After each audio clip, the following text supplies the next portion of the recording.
আসসালামু আলাইকুম ওরহমতুল্লাহি ওবারাকাতুহ। এই ভিডিওতে আমরা আলোচনা করব ওই ভাই বোনদের জন্য যারা কোন স্কিলটা শিখবেন এটা বাছাই করতে পারছেন না।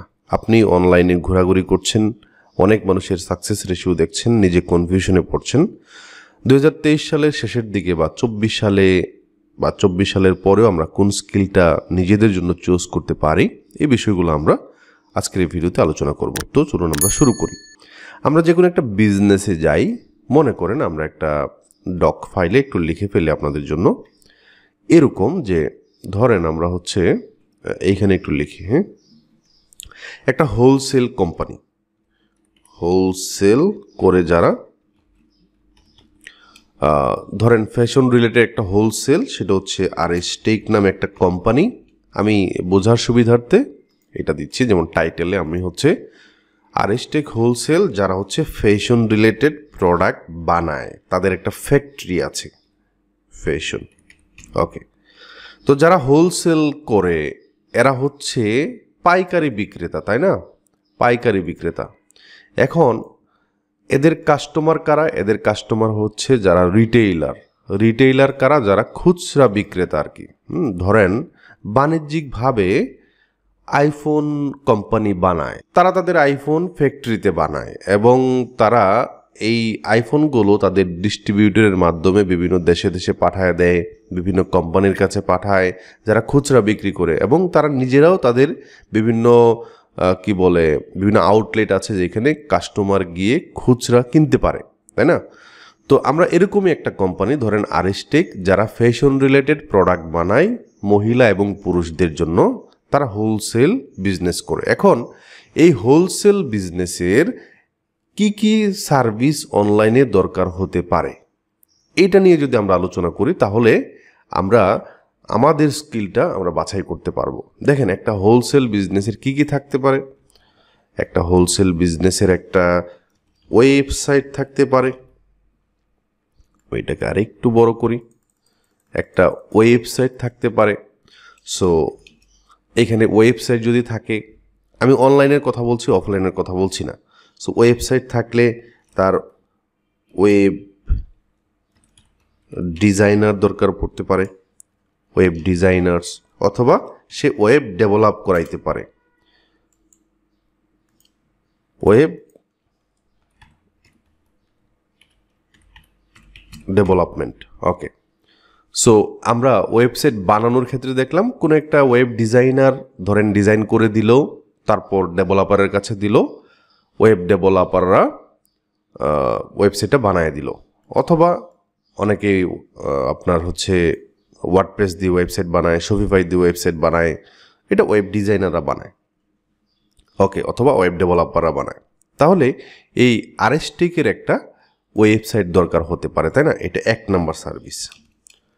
ওকে, এখন এই ওয়েবসাইটের বিভিন্ন ইস্যু হইতে পারে, তাই না? ধরেন আমি একটু লিখে ফেলি, এটার ইস্যু যারা ফিক্স করে, তাই না? একটা ওয়েবসাইট বানাইলো, মনে করুন কোনো কারণে এটা হ্যান্ডেল করতে প্রবলেম হচ্ছে বা কোনো একটা প্রবলেম হয়ে গেছে, এটার মেরামত করার দায়িত্ব তো কোনো একটা অনলাইন থেকে তাকে বের করতে হবে, অথবা তাকে কি করতে হবে, নিয়োগ দিতে হবে, তাই না? সো বেশিরভাগ ক্ষেত্রেই বিভিন্ন মার্কেট প্লেসে চলে আসে, অথবা বিভিন্ন কোম্পানির কাছে যায় যারা এই ধরনের সার্ভিস দেয়, তাই না? তো ওয়েবসাইটের বেলায় দেখলাম এটা ডিজাইনার আছে, ডেভেলপমেন্ট আছে, ফিক্সের ইস্যু, বিভিন্ন ইস্যু হইতে পারে, এটা ইস্যু সলভ করানোর জন্য অনলাইনে আসতে পারে। আচ্ছা, আমি এই কোম্পানির ধরেন বিভিন্ন পার্ট আছে, তাদের অফলাইনেও বা ফিজিক্যাল বিভিন্ন পার্ট আছে, তাদের অফিস দেখাশোনা করা, এগুলোতে আমরা যাচ্ছি না। আচ্ছা, তার গ্রাফিক ডিজাইনার দরকার হইতে পারে। কেন? কারণ আমি গ্রাফিক ডিজাইন লিখে ফেলি। গ্রাফিক ডিজাইনের ভিতরে তার কি কি দরকার হইতে পারে? তার এই কোম্পানির জন্য একটা লোগো দরকার হইতে পারে, তার মানে একটা লোগো ডিজাইনারের কাজ আছে। তার একটা ব্যানার ডিজাইনার, যারা বিভিন্ন সোশ্যাল মিডিয়া ডিজাইন লাগে বা করে, এটা করতে পারে, তাই না? সো আমি লোগো, তারপর সোশ্যাল মিডিয়া, ব্যানার্স, তার আরও যা যা লাগে, গ্রাফিক রিলেটেড আরও যা যা লাগে ব্লা ব্লা ব্লা, আরও যে সার্ভিসগুলো লাগে এগুলো তার লাগতে পারে। তার মানে তার গ্রাফিক ডিজাইনার দরকার হইতে পারে। অবশ্যই তার যে প্ল্যাটফর্মগুলো আছে, তার যে ওয়েবসাইট আছে, ওয়েবসাইটে বিভিন্ন ব্যানার লাগবে না? ওয়েবসাইটে ব্যানার তৈরি করার জন্য গ্রাফিক ডিজাইনের কাছে আসতে হবে। তার একটা লোগো লাগতে পারে, হ্যাঁ, তার ব্র্যান্ডিং, আইডেন্টিটি, তার এই বিষয়গুলো করার জন্য, তাই না?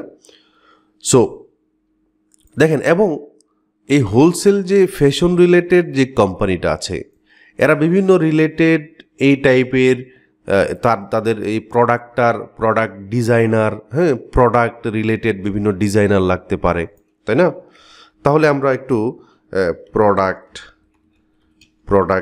ডিজাইনার লাগতে পারে, প্রোডাক্ট ডিজাইন সার্ভিসটা তার লাগতে পারে। আমি একটু সার্ভিসের নামগুলো লিখে ফেলি, তাই না? এরপরে তার মনে করেন তার টি শার্ট ডিজাইন, এগুলো সব গ্রাফিক ডিজাইনের ভিতরে পড়ে ফেলবে। আমি ব্লা ব্লা ভিতরে আমি দিয়ে দিচ্ছি। তার টি শার্ট ডিজাইনার দরকার হইতে পারে, ফ্যাশন রিলেটেড যত ধরনের ডিজাইন দরকার হইতে পারে এরা গ্রাফিক ডিজাইনার করতে পারে, প্রোডাক্ট ডিজাইনাররা করবে। সো আমি এটার ভিতরে ঢুকাই দিলাম। ওকে, এই যে কোম্পানিটা আছে, এই কোম্পানির মার্কেটিংয়ের বিশাল একটা সেক্টর, তাদের মার্কেটিং করা লাগবে অবশ্যই। ধরেন এই যে কোম্পানির একটা ওয়েবসাইট আছে, এটাকে গুগলে সে ফার্স্ট র্যাঙ্কে নিয়ে যেতে চায়, সেই ক্ষেত্রে তার একটা এসইউ এক্সপার্ট লাগতে পারে।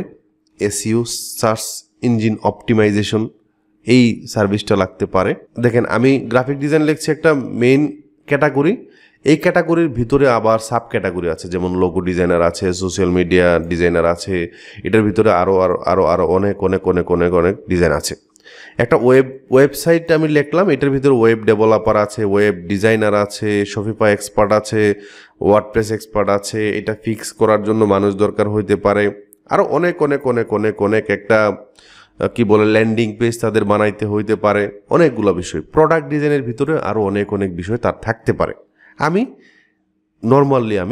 এই ওয়েবসাইটে, তাদের একটা ওয়েবসাইট আছে, এটাকে এসইউ করার দরকার হইতে পারে। এই পর্যন্ত আসলাম। আচ্ছা, এসইউ গেল। তার যে সোশ্যাল মিডিয়া যে প্ল্যাটফর্মগুলো আছে, এগুলোকে মেনটেন করার জন্য সোশ্যাল মিডিয়া ম্যানেজার লাগতে পারে, সোশ্যাল মিডিয়া ম্যানেজার। সো যারা ম্যানেজিং করে এদেরকে হায়ার করবে অনলাইন থেকে এসে, তাই না? ওকে, সোশ্যাল মিডিয়া ম্যানেজার। আচ্ছা, এই যে কোম্পানিটা আছে, তার সোশ্যাল মিডিয়া বিভিন্ন প্ল্যাটফর্ম আছে। এই প্ল্যাটফর্মগুলোতে যদি সে পেইড অ্যাড দিতে চায়, হ্যাঁ, তাহলে একজন পেইড অ্যাড এক্সপার্ট একে হায়ার করতে হবে। যেমন তার গুগল অ্যাডস এক্সপার্ট ওকে হায়ার করতে পারে। মেটা মানে ফেসবুক অ্যাড এক্সপার্ট হায়ার করতে পারে। এরকম আমরা আরও অনেক অনেক অনেক অনেক সার্ভিস আমরা পাবো যেগুলো পেইড অ্যাডের ভিতরে পড়ে। তার একটা লিঙ্কডইনের পেজ আছে, ওইটাকে সে করতে পারে, অ্যাড দিতে পারে, ওইখানে ইনস্টাগ্রামে অ্যাড দিতে পারে, যেটা মেটার ভিতরে পড়ে যায়। তারপর হচ্ছে আপনার আরও কী প্ল্যাটফর্ম আছে, আরও হচ্ছে আপনার টুইটার আছে, এই বিষয়গুলোতে সে পেইড অ্যাড দিতে পারে। সো যারা পেইড অ্যাড এক্সপার্ট আছে এদেরকে হায়ার করা লাগতে পারে। আমি বলতেছি যে একটা পার্সন হিসেবে আপনি যখন একটা স্কিল বাছাই করবেন, তখন আমি এটা দেখাচ্ছি আপনার একটা এজেন্সিও থাকতে পারে। তো আপনি একটা এজেন্সি হিসেবেও এই সার্ভিসটা দিতে পারেন, একটা পার্সন হিসেবেও আপনি এই সার্ভিসটা দিতে পারেন, ঠিক আছে? আচ্ছা, আর কি লাগতে পারে? যেমন এই কোম্পানির একটা কি বলে মোবাইল অ্যাপ, অ্যান্ড্রয়েড অথবা আইফোনের জন্য বলেন, অ্যাপল অ্যাপ যেটাই বলেন। সো একটা মোবাইল অ্যাপ লাগতে পারে। সো যারা অ্যাপ ডেভেলপার আছে, এটা ওয়েব ডেভেলপারও অনেক সময় করতে পারে, তবে মোবাইল অ্যাপ ডেভেলপার তাদের শরণাপন্ন হইতেই পারে। কারণ তার যদি একটা মোবাইল অ্যাপ দরকার হয়, অনেক সময় দেখা যায় যে মানে যেহেতু মোবাইল অ্যাপ ডেভেলপমেন্টের একটা বিষয়, অনেক ওয়েব ডেভেলপমেন্ট নিয়ে শুধু কাজ করে, হ্যাঁ। সো ওয়েব ডেভেলপাররা অনেক সময় মোবাইল অ্যাপ ডেভেলপও করতে পারে, বাট অনেকেই যদি না করতে পারে তাহলে মোবাইল অ্যাপ ডেভেলপার আলাদা হায়ার করতে হতে পারে। এগুলোর জন্য এই অ্যাপ ডিজাইন করার জন্য আবার ইউএক্স ইউআই ডিজাইনার এদেরকে হায়ার করা লাগতে পারে। এর ভিতরে কি কি আছে? ইউএক্স, এটা ওয়েবসাইটের ক্ষেত্রেও আছে। ইউএক্স ইউআই, এটা আমি যদি এখানেও লিখি তাহলেও হবে। তাহলে দেখেন এই যে বিষয়গুলো, আমি আমার চোখের সামনে অনেকগুলো সার্ভিস দেখতে পাচ্ছি যেগুলো আমি এই হোলসেল কোম্পানিকে দিতে পারি বা এদের এই বিষয়গুলো দরকার হইতে পারে। আচ্ছা, তারা যদি এই কোম্পানির জন্য একজন কন্টেন্ট রাইটার হায়ার করতে চায়, তাদের কন্টেন্ট লিখতে হতে পারে, তাদের বিভিন্ন প্রোডাক্টের হচ্ছে আপনার বর্ণনা লেখা, ডেসক্রিপশন লেখা, এই সেই অনেক অনেক অনেক অনেক জিনিসপাতি আছে যেটা একজন কন্টেন্ট রাইটার অথবা কপি রাইটাররা লিখে। সো একজন কন্টেন্ট রাইটার দরকার হতে পারে। সো আপনি কি বুঝতে পারছেন কত ধরনের, মানে এগুলো কিন্তু অবাস্তব কিছু না, তাই না? কত ধরনের স্কিল একটা কোম্পানিরই লাগতে পারে। সো সেই ক্ষেত্রে আপনি একটু দেখেন, ধরেন আমি হচ্ছে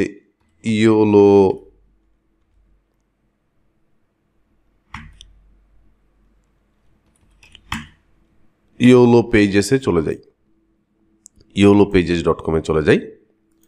এখন এইখান থেকে বিভিন্ন সার্ভিস, ধরেন একটা প্লাম্বার্স অথবা একটা কন্ট্রাক্টরস, ধরেন একটা কন্ট্রাক্টরসে গেলাম। এরা কি করে দেখেন, তারা রুফ এবং ওয়াটার প্রুফিং করে দেয়। এই কোম্পানি, মনে করেন এটা একটা কোম্পানি, সাস রুফিং অ্যান্ড ওয়াটার প্রুফিং। এই কোম্পানিরও ঠিক একইভাবে, আমি এরকম যেই হোলসেল কোম্পানির ক্ষেত্রে ধরলাম, এই কোম্পানিরও ঠিক একই রকম তাদের একটা ওয়েবসাইট আছে, তাদের একটা ফেসবুকের পেজ আছে, তাদের একটা কি বলে মোবাইল অ্যাপ থাকতে পারে, তাদের এই বিষয়গুলো থাকতে পারে। তাদের এই রুফিং বা ওয়াটার প্রুফিং কোম্পানিকে হাইলাইট করার জন্য বা মানুষের কাছে পৌঁছানোর জন্য কি করতে হতে পারে, তাদের সোশ্যাল মিডিয়াতে অ্যাড দেওয়া লাগতে পারে, তাদের সোশ্যাল মিডিয়া ম্যানেজার লাগতে পারে, একটা ওয়েবসাইট ডিজাইন করা লাগতে পারে তাদের জন্য। তাদের একটা ওয়েবসাইট অলরেডি দেখতে পাচ্ছি। সো আমরা তাহলে দেখেন বিভিন্ন ধরনের কোম্পানি আছে। একটা অ্যাটর্নিসের জন্য কিন্তু এই ধরনের, অথবা মেডিকেল সার্ভিসে, যেমন একটা ডেন্টিস্ট, তার এই ডেন্টিস্ট বা তার যে কোম্পানি আছে বা তার যে অফিস আছে, যেমন preferred dental cares of Chelsea. তো এই কোম্পানির দেখেন, এই কোম্পানির প্রচার প্রসারের জন্য আমাদেরকে দরকার হইতে পারে, যেন আমরা অনলাইনে করি। এবং আপনি যদি একটু ফাইবারে যান, ওকে, একটু ফাইবারে গেলে এই যে দেখেন এইখানে বিভিন্ন ধরনের সার্ভিস আছে যেগুলো আপনি দেখতে পারবেন। আর একটা জিনিস মিস করেছি, তাদের যে ফ্যাশন রিলেটেড প্রোডাক্ট আছে। দেখেন আমি ফাইবারে ভিজিট করার ফলে এই আইডিয়াটা পেলাম, তাদের একজন ভিডিও এডিটর দরকার হইতে পারে। Video editor. এখন আপনি একটু বলেন, এই কোনো সার্ভিসটাই কি কোনো দিকে ফালানো বা কোনোটার গুরুত্ব কোনো অংশে কম এই কোম্পানির জন্য? অবশ্যই কম না। সো আপনি একটু বিচার বিশ্লেষণ করবেন যে আপনি যে স্কিলটা, এখানে যে কোনো একটা স্কিল আপনি বাছাই করবেন।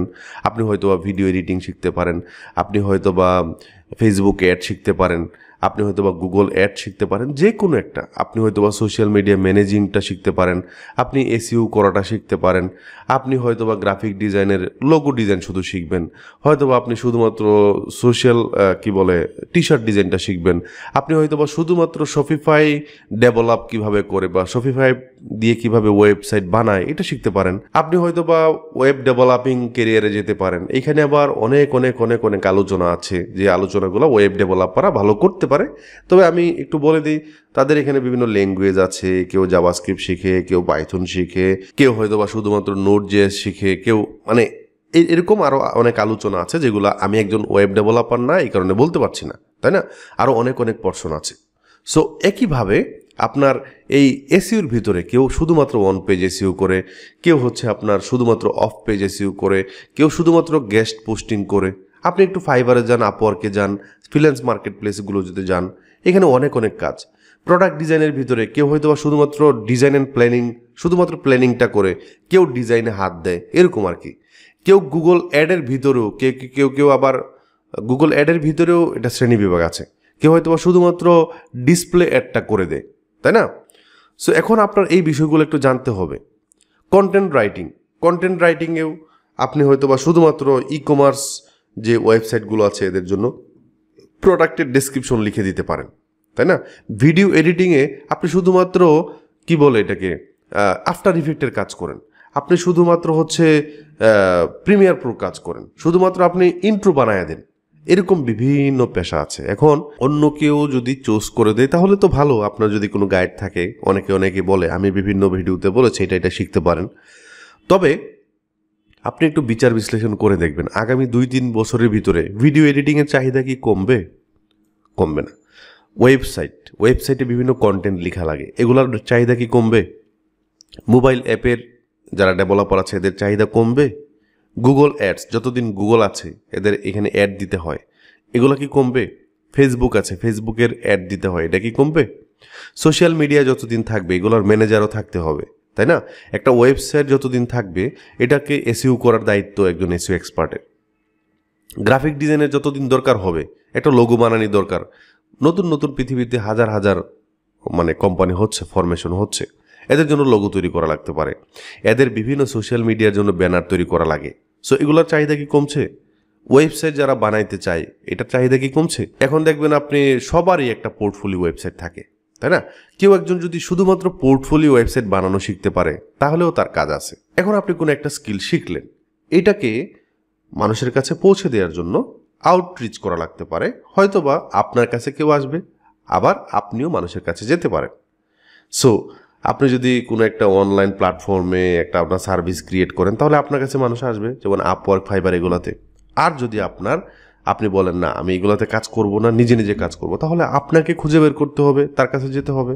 অথবা আপনার যদি কোনো একটা পোর্টফোলিও ওয়েবসাইট থাকে তাহলে এইটার মাধ্যমে আপনার কাছে আসতে পারে। আপনার বিভিন্ন কন্টেন্ট আপনি বিভিন্ন জায়গায় পাবলিশ করেছেন যে এই সার্ভিস দিন, আপনি একটা গুগলে অ্যাড দিয়েও মানুষকে আপনার সামনে নিয়ে আসতে পারেন, কাছে নিয়ে আসতে পারেন, সার্ভিসটা দিতে পারেন। সো এইভাবে আর কি আমাদেরকে একটু বিচার বিশ্লেষণ করতে হবে ভাই বোনেরা। আপনার দেখতে হবে যে বাজারে এখন কোনটা চলছে এবং ভবিষ্যতেও মোটামুটি নিয়ার অ্যাবাউট 4-5 বছর আপনি এটা দিয়ে নাড়ায় চাড়ায় খাইতে পারবেন। এটা দেখে আপনার স্কিলটা শেখা উচিত। আপনার উঠানামা আপস অ্যান্ড ডাউন থাকবে, কোনো সময় কাজ বেশি থাকবে, কোনো সময় কম থাকবে, এরকমই আর কি। আজকের ভিডিওটি এ পর্যন্তই। আসসালামু আলাইকুম ওয়া রাহমাতুল্লাহি ওয়া বারাকাতুহু।